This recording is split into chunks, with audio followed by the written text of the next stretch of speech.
told her, don't laugh, please.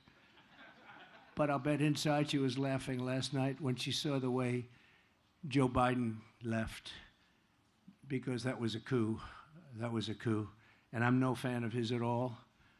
And it started with the debate, and from that point on, it just got worse and worse. But that was a coup. It was a vicious, violent overthrow of a president of the United States. Since Comrade Kamala Harris took office, her administration's crime statistics show she's presided over a 43% increase in violent crime. These are all government numbers. 43% increase in violent crime. I'll bet the people behind me don't have anything like that. It just gets better, it doesn't get worse. Including a 58% increase in rape, 89% increase in aggravated assault, and a 56% increase in robbery. The crime in America, the fact is out of control. I watched last night in amazement as they tried to pretend that everything was great, the crime was great, the border was great. There wasn't a problem at all, no inflation, no nothing. There has been a report that the job numbers over the last period of time were fraudulent, and I understand that because I know how the job numbers go, and if you want to be a bad person in high office, you can be a bad person, but the numbers are going to be revised, that the job numbers were far less, at nobody's ever seen, if the 600,000 to 1 million people less, jobs less. And let's see if that turns out to be true, but that's what the rumor is. It was reported by a very respected outfit group, and we'll see what happens, but that's a terrible insult to our economy, because we were seeing numbers that were okay, not great, but now we're seeing numbers that, when they're adjusted, are a disaster. But crime in America is out of control. I'm going to make it, along with the economy, inflation, strong borders, and energy dominance, my top priority. I'm including crime in America. You know, normally that's done locally, and we're going to give the local people a lot of help, like I did initially, but not that much. We had a lot of great numbers coming out when I was president. Now we're seeing numbers that are just absolutely horrific. The Democrats are holding their convention in Chicago in order to showcase it, and yet, as you know, on 4th of July weekend, 117 people were shot. Of the 117, 17 were killed. This is 4th of July weekend, and 40 were shot last weekend. I don't know how many were killed, but assume a lot. And that's a war zone. That's worse than Afghanistan that we read about all the time. Speaking of Afghanistan, the worst and most embarrassing day in the history of our country, in my opinion. We left 13 dead soldiers, 47 obliterated, just obliterated, the arms, the legs, the face. Left people behind, and we left $85 billion worth of equipment behind for the Taliban to use as it sees fit. And they're selling a lot of it because they don't need 700,000 guns and rifles. They don't need 72,000 armor-plated vehicles. They're one of the largest sellers of military equipment in the world right now. They're selling our equipment because they said, by the way, would have never happened with me. Abdul would never have done that. But they said, we didn't have anybody shot after my conversations with the leader of the Taliban. 0 shot in 18 months. We had nobody lost in 18 months. He knew that he was not going to do that. I knew that. But now you look at what's happened, and it's back. You know, we would have kept Bagram. That's the big air base, not because of Afghanistan, but because it's located 1 hour away, from where China makes its nuclear weapons. So it's 1 hour away, and we had it, one of the biggest air bases in the world. We built it for billions and billions of dollars many years ago.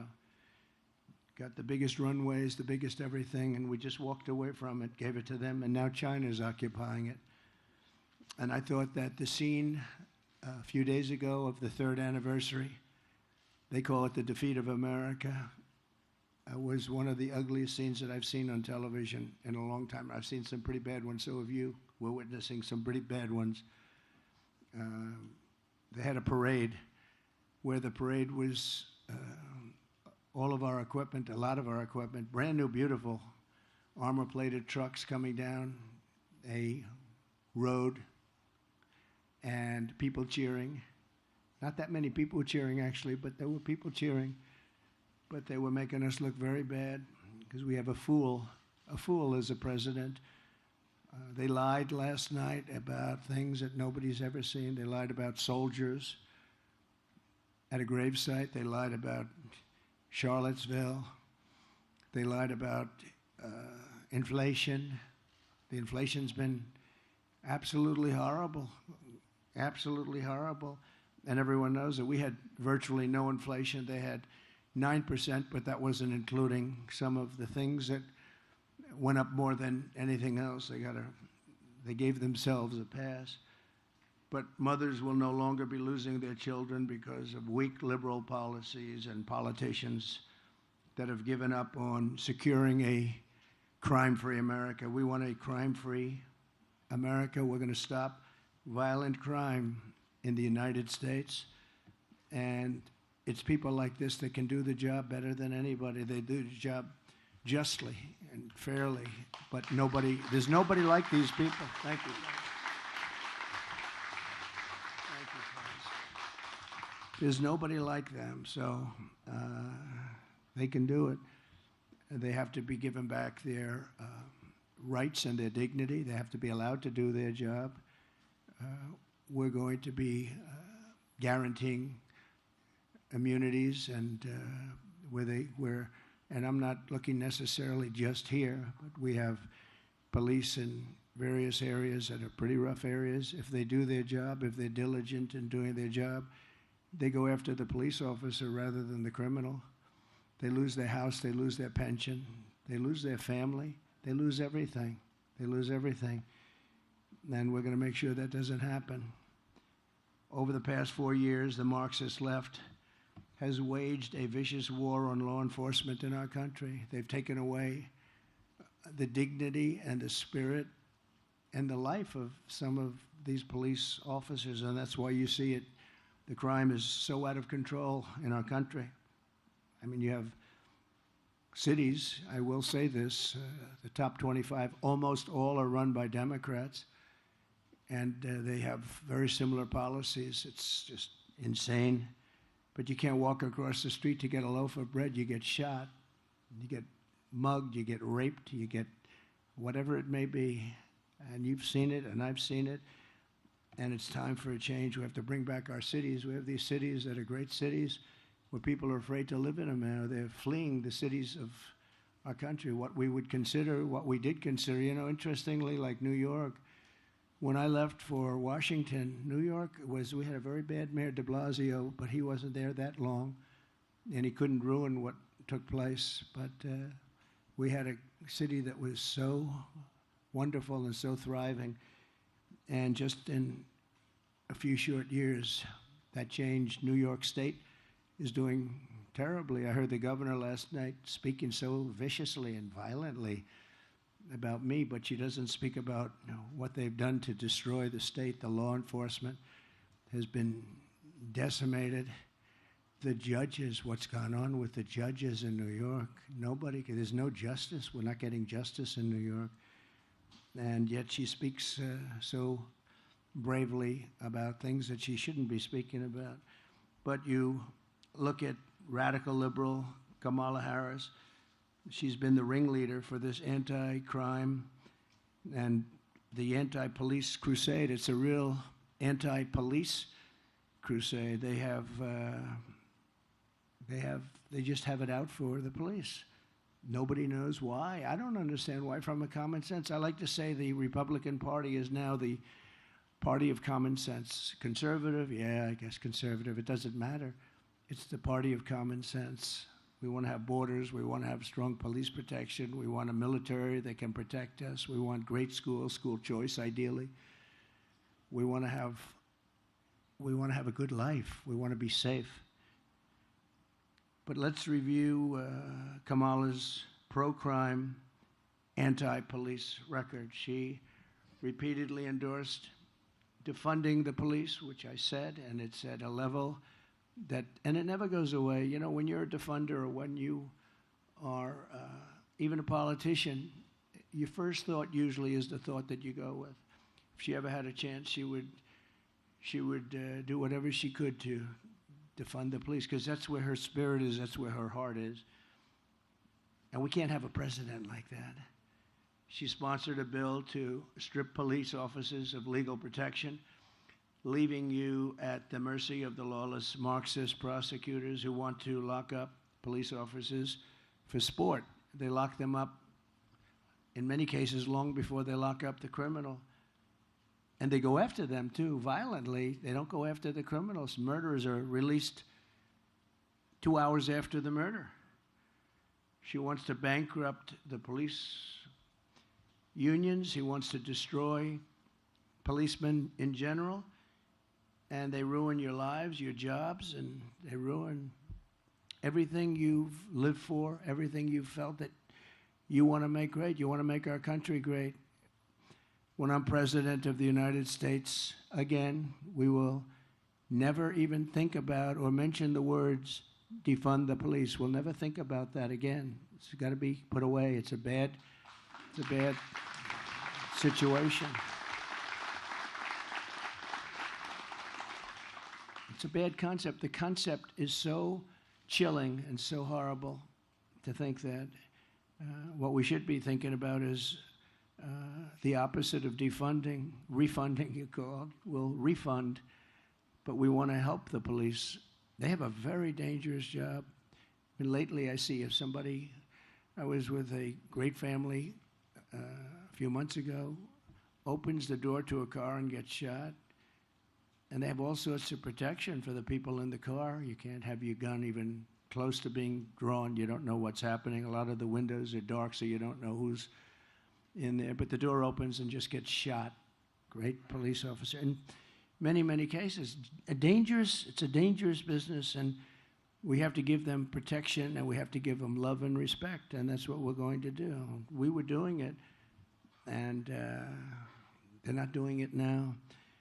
We'll give our law enforcement heroes the kind of protection and the resources that they so dearly deserve, and I will crack down on local Marxist DAs who refuse to enforce the law. They refuse to put murderers in jail. And you see it all over. As the district attorney of San Francisco, Kamala Harris was one of the worst and one of the first Marxist prosecutors in America. She said that, and some people said she was the godmother of both sanctuary cities, because this was a while ago. This was when it all started. And that horrible shoplifting epidemic, she shielded illegal alien crack dealers from deportation. She fought like hell to have crack dealers not deported. She came up with the concept of $950 and below, you don't even get prosecuted. $950. So guys are walking into stores with calculators to figure out, did you know that? They have calculators. They're adding it up. They want to make sure they're under 950. But it didn't matter because they didn't prosecute the ones that went over either. She ignored the pleas of victims, families, members, and refused to seek the death penalty against, as an example, an illegal alien MS-13 gang member. These are the worst gangs in the world, who murdered an innocent man and his two sons for absolutely no reason. They said, "Why did you do it?" He said, "I felt like it. I felt like it." So when Kamala, until recently, was called a Marxist prosecutor, she didn't even disclaim the title. She sort of liked it. As the California Attorney General, she redefined child sex trafficking, assault with a deadly weapon, and rape of an unconscious person as a nonviolent crime. All of them were redefined by her as nonviolent. Kamala Harris supports abolishing cash bail nationwide. Cash bail has been a disaster. When you abolish the no cash, don't worry about cash. You murdered somebody, don't worry about it. That was really the beginning of problems for New York, big problems for New York, but elsewhere also. But it means releasing violent criminals immediately after arrest.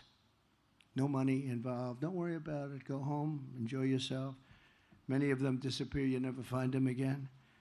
Many of them immediately start killing again. It's just a crazy situation. She supports ending jail sentences for parole violators. She considers a parole violation not to be serious. When the violent mobs of looters and anarchists tried to burn down Minneapolis in 2020, Kamala Harris raised money for bail to bail out the arsonists and the rioters and the killers. People were killed. Many people were killed. Compare that to J6. Nobody was killed. Nobody was killed. There weren't fires set. They burned down the city. They were burning down Minneapolis. And she went out, and not only did she work a little bit with them, she worked a lot with them. She worked to get them out and to make them, to set them free. One of the criminals Kamala helped bail out of jail was Sean Michael Tillman, one of the worst, a dangerous repeat offender, had a horrible record of violence. With Kamala's help, she was set free.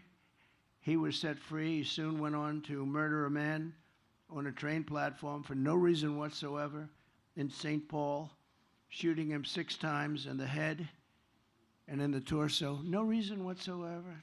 What's the reason? No reason. Just felt like it.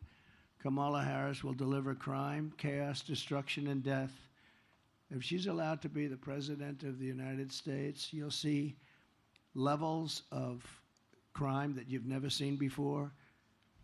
I will deliver law, order, safety, and peace, and I will protect those who protect us. These people protect us. These are unbelievable people. They protect us. We have to protect them. We have to give them hope because so many are leaving the forces. I can't speak for this group because I'd love to work for them. I would be joining them in 2 minutes. It looks like a nice job. They look, because they've handled themselves and crime and everything else in a stern way, and it's probably a lot easier to do. Maybe we should switch them, move them around to different territories of your state or of our nation, and let some other guys take. Would you like that, fellas? I have a feeling you don't want that. I don't want to embarrass it. I don't want to say any particular names of locations, but I can think of a big one in this state. I'd love to have them working there during the election. I can tell you, but they have it. They have it all very much under control, and that's the way it should be. So we're going to make a record investment in hiring, retention, and training of police officers. We're losing tremendous numbers of police officers. These are men and women that want to be police officers, and they're just leaving. We're going to get you reinforcements, and we're not going to be doing the negative, like let's pay them much less, or let's defund entirely. Let's pay them. There's a movement on now. We won't defund, but we'll pay them much less money. No. It's. I've never realized how dangerous a job it was. I have some papers here where, if you watch the event last night, this is, by the way, my all-time favorite chart, which is. Because if you've watched last night, you wouldn't know the border was so bad. This was right here, this arrow on the bottom, lowest ever. This is made by Border Patrol. That's the lowest ever we had for illegal aliens coming into our country.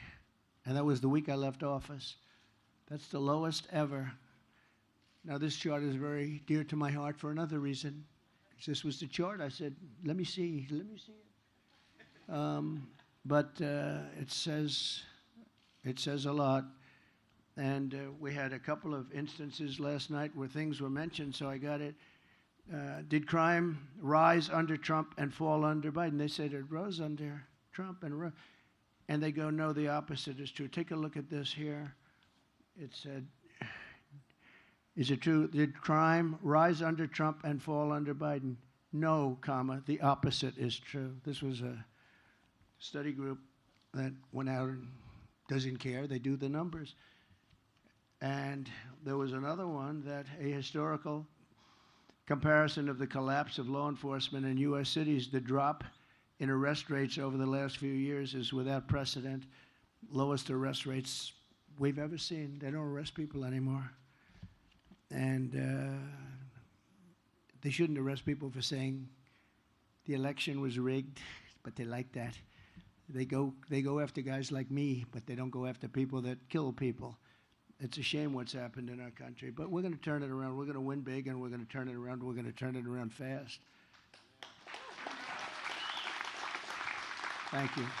Thank you. We'll bust up and dismantle the gangs, savage criminal networks, and bloodthirsty cartels, and we will stop the fentanyl, and we'll make sure that Kamala Harris has and all of the people that she's allowed to come across the border. Don't forget, she was the border czar, whether she wants to hear it or not. She still is. You're right. Thank you. In fact, she could do it right now. You know, they like to talk. It's all nonsense. That Donald Trump stopped a bill. I was opposed to it. So was everyone else. It was the weakest bill. Under that bill, millions of people would have been allowed to come in. This was a weak bill. But you didn't need a bill. I didn't have a bill. I said, close the border. And that's how we got to those numbers, the lowest ever recorded. I said, close the border. I didn't have a bill. I didn't need a bill. She doesn't need a bill. Biden doesn't know where he is. So where is he? Whatever happened to him? He got out. He got out. He's now sunbathing. He's in a beach someplace. But all he would have to do as president, or her, is say, close up the border. And it's closed. But they don't want to close the border. Because when they first took over, I had built hundreds of miles of wall, and I had 200 miles of wall in addition to what I said I was going to do, because certain areas needed it. As we closed areas, other areas became very, very strong in terms of people wanting to come through. So I bought 200 additional miles. It would have taken them about 3 weeks to erect it. We were all set to erect it. Then we had a terrible election take place, terrible election, and everybody here knows that. And I realized that they don't want to do it. And they actually sold that, and that was designed to the highest specifications of, when you look at the steel, it's concrete, 5,000-pound concrete inside, and then rebar. And it also has a lot of technology, wires and things in it for high technology. It was designed to the highest specs of the Border Patrol. I wanted actually concrete plank. I would have done a beautiful job with precast, like you have in parking garages, long span. It's called long span precast, but they had to be able to see through. I understand that. They needed certain things that you can't do with concrete plank. So we did that, and very expensive to do because you needed all sorts. In other words, they wanted the steel, they wanted the concrete. It's all different methods of, very hard to cut it, very hard to do it when you have different substances, and then very powerful rebar inside. And what happened is, as soon as they came in, they sold it for 5 cents on the dollar. They sold this stuff for somebody made a lot of money because that steel is very valuable, but they sold all of that, hundreds of miles of stuff. You saw it stacked up for a long period of time, where they stacked it up in an area because Texas wanted to use it and finish the job. We built hundreds of miles, but Texas wanted it. They would have paid for it. They didn't. They refused to sell it to Texas. They refused to sell it to Arizona. And they refused to sell it to anybody. They sold it to the junkyards, I guess, and 5 cents on the dollar. On day one, I will seal the border. I will stop the invasion. We had the border sealed. I had Mexico. I had thousands of soldiers from Mexico, free of charge. I said to the president, you must give us soldiers because they're coming through. The caravans are coming through your country. No, I cannot do that. I said, yes, you'll do that. If you don't do that, I'm going to put tariffs on your cars. And he said, I will do that, sir. And he did it. He did it very quickly. And it really, you guys heard all about it, made a great difference. We had thousands of Mexican soldiers guarding our border. I said, look, they're coming through your country. You have to guard your southern border, which is their border on the other side. And all of a sudden they started, we had Remain in Mexico. It's called a Remain in Mexico policy, which we never had. And they stayed in Tijuana, different places, hundreds of thousands of people. They didn't come into our country until they were checked. And then if they were good, we let them in. If they weren't, we wouldn't let them in. And we worked well with Mexico, actually, but now Mexico has really taken advantage of our country. They want billions of dollars just to talk. They wouldn't say that with me. They wanted, I think, $2 billion to talk, right? We will talk. We want $2 billion before we even start. That wouldn't happen with me. I would say, oh, really? Is that right? That's the end of trade with Mexico. And they would say, sir, we will give you $2 billion. How about that? So I'll send Kamala's illegal aliens back home where they belong. We have a problem because when I came in, they wouldn't accept MS-13 gang members. I told the generals we're going to get the gang members out. ICE and Border Patrol, the job these people do, but ICE would go into the country, get the MS-13 gang members out, the meanest, the most vicious. They kill people with knives. They killed 2 young students walking to school, 2 beautiful young 16-year-old girls walking to school. They killed them up and chopped them up into pieces with knives, dead. And ICE goes in and they go into those packs of rough people. And ICE is rougher than they are. These are incredible, brave patriots. A lot of people wouldn't want that job. You see fists and feet, you see everything flying, and then 2 minutes later they stand up and they grab them and they throw them into what they used to call a paddy wagon. They put them into planes, they take them out. The countries wouldn't take them back under President Obama. And I said, really, they're not going to take them back? Well, if they're not going to take them back, I'm going to stop paying them. I said, how much money do we pay these countries? El Salvador, Honduras, Guatemala, and others. I said, how much money do we pay? $750 million. I said, good, inform them we're not paying them anymore. And the following morning, I got calls from all of these countries. Sir, there must be a misunderstanding. We would love to take them back. We would love to have MS-13. We would love to have MS-13 back in our country. It would be a great honor to have them back. And, you know, before we get too far, and we're almost finished, but before we get too far, I want to tell you that we have criminals from all over the world pouring into our country right now. Your job will never be obsolete, you know. It will never be obsolete, unfortunately. It would be nice if we could have peace, but we're not going to have peace. And this is something we're going to have to live with for a long time. She has allowed millions of people, open border, to flow into our country totally unchecked, totally unvetted. And they come from jails and prisons, slightly different. They come from mental institutions all over the world. This isn't just in South America. People think it's South America. It's from Africa, Asia, the Middle East. A lot of people coming from the Congo in Africa, the Congo. Rough. And they're prisoners. They're prisoners. And we say, where do you come from? Africa. Where in Africa? Prison. What did you do? We don't want to say. They turn out to be murderers. These are rough people. And we're allowing them into our country from all over the world. From South America, yes, but from all over the world. They come from insane asylums. And many are terrorists.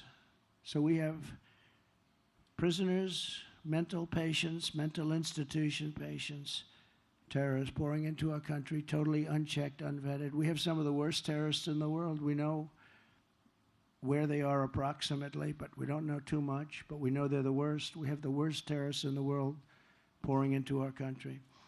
And she's the president and wants to be the president of the United States. She's vice president. She could do it. She's in charge of the border. She could have closed up the border. She should have closed it up. They could have told Mexico, if you don't do it, we're not going to do something. We're not going to have trade. We're not going to deal with you. We're not going to let you sell your cars into the United States at these ridiculous prices. They took 32% of our car industry over many years. They took it out of Detroit. They took it out of different places, but they took it, and they took it big from this state, from South Carolina, from a lot of different places. They took 32%, and I think now the number is bigger. You know, I don't know if you know that they're building some of the biggest car plants in the world right now in Mexico. Wouldn't have happened with me. Right now in Mexico, and China's the one building them, and they think they're going to make these cars, and then release them into the United States without tax. It's not going to happen. We'll put 100% to a 200% tariff. We're not going to let it happen because all of our jobs from your state will be gone. And I watched this union head. He's an incompetent guy. He's approving for what he did, for what he's allowed. Every job, every auto worker here will be out of a job within 3 years if I'm not elected. Every auto worker in the state, they're all going to be made in China. They're going to an all-electric policy. Well, we have more liquid gold under our feet than any country in the world, but we don't have for what you need for an electric car. But China does, and its territories do, and we're not going to let it happen. But they're building some of the biggest plants, and I have a friend who builds plants. He said some of the biggest in the world, I think he's doing them, are being built in Mexico. And they're going to sell cars, produce them and sell them in this country with no tax. It's not going to happen. And I told him, I said, you better hope I don't win. Always dangerous to say these things. Maybe that's why I get shot at and other people don't. Right, John James? That's probably why I get shot at. Other people, they'll protect other people because they can't believe they got so lucky. But I have to do what I have to do. I have to do the right thing. The border czar, Kamala Harris, has allowed hordes of illegal alien criminals to literally stampede into our country. We're going to end that on day one. We're going to close our border. We're going to get all of the bad ones out. And we're going to get them out fast. In Shelby Township, Michigan, earlier this year, a 32-year-old, previously deported illegal alien monster, was arrested for repeatedly sexually assaulting a young girl under the age of 13. Local law enforcement described the crimes as absolutely horrific and says he had many other victims, including death is involved. Death. Young girls. In St. Joseph County, Michigan, an illegal alien was recently charged with breaking into a home and sexually assaulting two very little girls, very badly assaulting. In Mississippi, just days ago, an illegal alien child predator was charged with raping a 10-year-old boy, and there were other cases where they were raping 10-year-old boys and girls, and in many cases they were dead, they were killed. Last week in Coney Island, 2 Kamala migrants were arrested for the rape of a 46-year-old woman who was loved by so many people, throwing her to the ground and raping her over and over again, and then working her over with a knife to her throat. One of them had previously been arrested for raping another woman, but he was shielded from deportation by the New York City sanctuary laws, which Kamala strongly supports. She wants it very much. The woman said, he didn't want to rape me, he wanted to kill me. She thought she was dead. She survived, but she thought she was dead. She said, he didn't want to rape me, he wanted to kill me. This is what we're allowing into our country. These are, and then you hear, oh no, the people coming in, they're much less violent than the people. Hey, that's not right. They're much more violent. And that, you know, they make a hat. Sheriff, they make a hat. And I don't want to brag, but it says Trump was right about everything. And if you look, whether it's the border, this, I've been right about everything, unfortunately. I wish I wasn't. So when I return to the White House, we will stop the plunder, rape, slaughter, and destruction of our American suburbs, our cities and towns. And I think that women living in the suburbs, I keep hearing about the suburban woman doesn't like Trump. Well, I think it's a fake poll, because why would they like me? I keep the suburbs safe. I stopped low-income towers from rising right alongside of their house, and I'm keeping the illegal aliens away from the suburbs. I think that they like me a lot. I think it's a lot of fake polls. We've seen a lot of fake polls over the years. I was not supposed to win anything, and we won the big one. We won it and did a lot better the second time than I did the first. But women want to have safety. They want to have a strong military. They want to have a strong police force. They want to be in their house and they want to be safe. They don't want to have people pouring into their doors and you can't do anything about it, right? So I think that's I think that's the number one thing. I hope they like my personality. I have a nice personality, but to me it wouldn't be very important, the personality. They want to be safe. They want people like this happy, and they want people like this taken care of properly, because those are the people that keep them safe. So we'll shut down all deadly sanctuary cities throughout the country, because all they do is they shield criminals. I mean, they basically shield criminals from prosecution. I will shift massive portions of federal law enforcement to immigration enforcement. We're going to put a lot of immigration enforcement. We're going to close down the border day one. And we are going to, just so you understand, I am not a radical at all. I'm just a common sense person that was successful in what I did because of the same thing. We are going to let people, and we want people to come into our country. A lot of people. We need them. We need them for jobs. We need them for everything. We want people to come in, but they have to come in through a process. They have to come in legally. And we can let a lot of them come in, but John, we want them to come in to our country legally. We don't want to let people come in who murdered 19 people, and then you hire that person in a plant, and all of a sudden you notice that people are being killed all over town. We want them to come in legally. On day one, we will begin the largest domestic deportation operation in the history of our country, bigger than Dwight Eisenhower. Dwight Eisenhower was he was sort of a moderate person, but he hated when people poured into our country, and he was very strong on deportation. We will remove all criminal aliens immediately. All of the criminals, we start with that. We're going to get them out of here fast. Nothing good is going to happen with thousands of terrorists being in our country. You know, we had 1 month where Border Patrol was actually does a chart, and I don't believe this. I love it in a certain way, but I don't.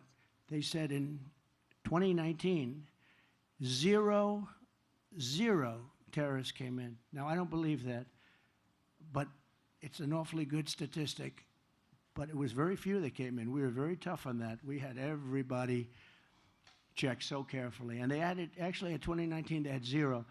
Now you have thousands of terrorists coming into our country. Thousands of terrorists. These are the people that blew up the World Trade Center. Bad things will happen. And if I'm elected, we're going to get them the hell out of here. We're going to get them out of here fast, very fast. And I told you that that other countries who really they put their people into groups. They send them up here, and by the thousands, the caravans. I think it was the name that I came up with. I don't know. Maybe somebody will say he's lying about that. Somebody else used the term 14 days earlier, but we came up because it just seemed like an appropriate term. It's a caravan of thousands of people. We have one caravan coming up right now, thousands of people that go right into the country. But I called these, they wouldn't take the MS-13 people back or other criminals back. And the general said, we're just not able to do it, sir, because they won't take them back. They'd put planes on the runways so that you couldn't land the plane. They'd block up the bus lane so you couldn't bring the buses. And you couldn't get them back. And when I told them that they wouldn't get any more money, I said, let them know they're delinquent. They broke in the deal. We're not going to get any more money. We paid them for years, hundreds of millions of dollars. The next morning, all 3 countries called me, like clockwork, separately. Sir, is there a misunderstanding? I understand that perhaps you would like to talk to us. I said, yeah, you're sending people into, and they're sending them, by the way. They don't want them. They're sending them. All of the countries are sending them. And now they're coming in because of her, because she's so pathetic and weak at the border. The worst job, the worst border czar in history, I can tell you that. Whether she's a czar or just in charge of the border, it doesn't matter. But they're sending them in levels that we've never seen before. And they're destroying our country. But they all said, all 3, it was almost like identical conversations. It was, sir, is there anything we can do to make up for this misunderstanding? I said, yep. You take your MS-13 and you take your gang members and you take your criminals and your drug dealers. We're sending them back, and we're sending them back today. And we sent thousands and thousands of people back. This has stopped for years. Under Bush it stopped, and under Obama it stopped. But this had been taking place for years, and I only found out about it. I said, that's good, get them out. I don't want to put them in our jails, because we put them in our jails. What are we going to do? Keep them for 50 years, 60 years, and the expense? The really bad ones, we did do that, however, because, you know, we don't want them coming back. But all of them said, sir, we would be delighted to take MS-13 back. This would be a great honor. They're such lovely people. And we took them out by the thousands. We took MS-13, ICE, took MS-13 out of our country by the thousands and thousands, and they received them, and that's the way. It's just another little story, but it's a story that's very important, because I can't see a guy like Biden making that call. Can you? Do you think Biden thinks at night, gee, how are we going to get MS-13 out? He doesn't know he's alive. He didn't know he's alive. And this one is just a Marxist. I mean, she's a Marxist communist person, and we're not ready for a communist president, okay? We're not ready for it. We're going to destroy our country. Under my leadership, no community will be surrendered to violent criminals. No citizen will be abandoned to migrant crime. We have a new form of crime. It's called migrant crime, and it's probably more vicious than the crime that we already have, which is pretty vicious. These people are vicious, and please don't let anyone convince you that our criminals and we have more crime. They are sending massive number of criminals. And you've heard me say this before, Venezuela crime is down 72%. 72. Because they've taken their criminals out of Caracas. They've taken their criminals out of all of their cities, all of their areas, all of the country, and they're sending them to us. And I'm amazed that they're not doing it quicker, to be honest with you. It's happening fast. They're also emptying out the jails. And this is true all over the world. They're emptying out their prisons, and they're taking their criminals from off the streets. They're taking their drug dealers, and their crime rates are down at levels that nobody's ever seen before. And everyone says, oh, so-and-so's doing a great job running such and such a country. No, they're not. They're just very intelligent. I would do it if I were them. I would do it much faster. I can't believe they still have some left. But their jails are getting to be very empty. And what they're doing is they're literally dropping them in. They're bussing them in, and they're bringing them in. And they're saying, don't ever come back. If you come back, you get the death penalty. Or if you come back, you get killed. Don't ever come back. And you see the crime statistics are unbelievable. If you look at the jails are, they've never been so low in terms of world. I'm talking all over the world. Because they're sending their criminals to the United States of America, and they're saying, don't ever come back, and their jails are being emptied, and their criminals are being taken off the streets, and their crime rates are plummeting. But that's what we want for our country. So we're sending those people back, and these are the people that can do it. So we're going to have a reformed Department of Justice. We'll once again be a friend and partner to our great local police and police officers general. And we'll be working with victims of crime very closely, but we'll not be working with the criminals that commit the crime. We're going to change it around. Right now, the criminal has a lot more respect within our Department of Justice than the victims. We're going to be working with the victims. We're going to get the gangsters, the drug dealers, the dangerous offenders behind bars, and we're going to get them ideally out of our country, ideally, except in extreme cases. We have some extreme cases where they've murdered many people, and in that case, we want to make sure they're away. But the amount of crime that we have is unbelievable, and the lack of crime that these other places, it just makes so much sense, doesn't it? That's all common sense, too. They're taking their criminals and they're bringing them to the United States, and they look so great.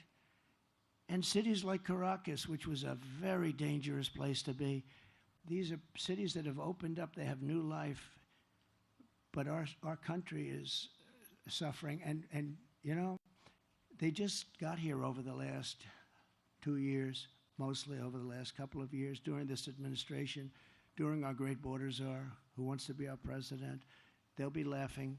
Watch, President Xi will be laughing. Putin will be laughing. They'll all be laughing. By the way, the war with Russia would have never started with Ukraine, would have never started if I was president. October 7th would have never happened. Iran was broke. They had no money for Hamas. They had no money for Hezbollah.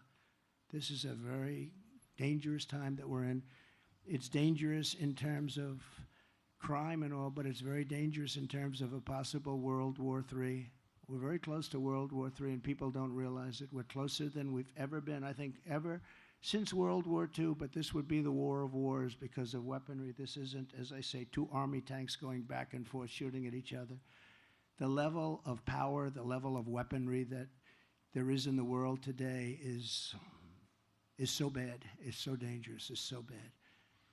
And you need the right person to be president. You know, we had no war when I was president, except that I totally defeated 100% of the ISIS caliphate. Everyone said it would take 5 years. It took me like about 4 weeks, because we have a great military. We have great generals, not the ones you see on television, not the ones that did the Afghanistan botchery, but we have great military people. I know them, and they're never going woke. You know, you keep hearing our military is going woke. The top people would like to see it, but it's never going to. These are not people, just like these people will never be. Do you promise you'll never be woke?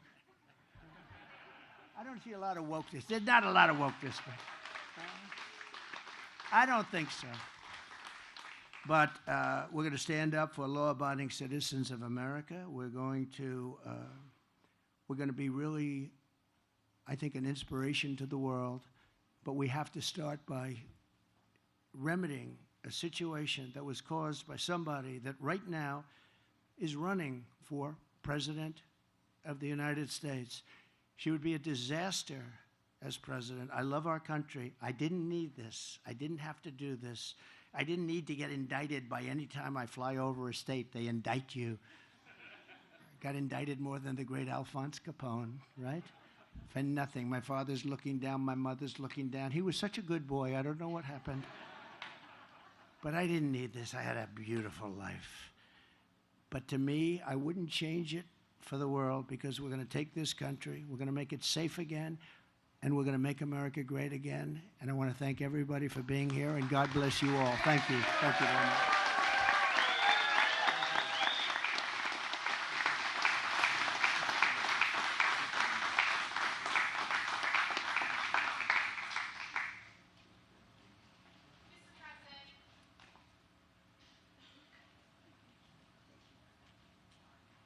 Thank you, everybody, very much.